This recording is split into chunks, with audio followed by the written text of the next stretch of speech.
So hi everyone, hope you're doing well. So today we are back with another job update which is coming from Siemens.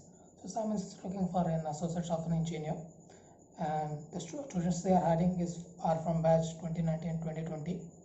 The stream would be from computer science, electrical and electronics, and instrumentation. And the skills they are looking for is C, C++, DBMS, and object-oriented programming.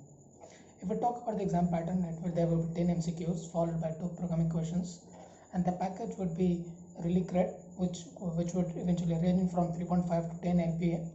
So if you are looking for the be part of Siemens and looking for this role, head on and apply for it.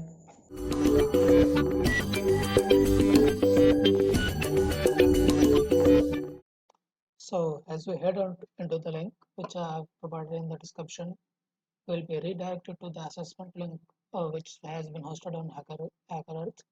So they will find the option to start the assessment, which will close on 4th of July at 6:25 p.m.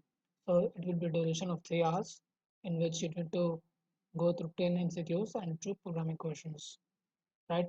And apart from 2019 and 2020 freshers, if you are a 2017 and 2018 graduate, and if you have a relevant experience in the below mentioned skills, which is C, C++, Java, embedded C hash, and net, so you may also apply for this, and based on your overall performance, you may be selected for the virtual interviews and for the role.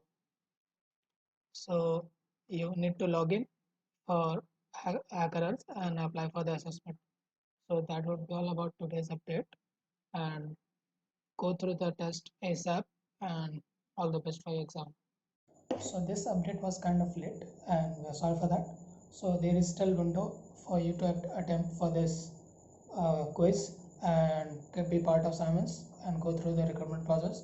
So go through the exam pattern ASAP and share with your friends, and all the best.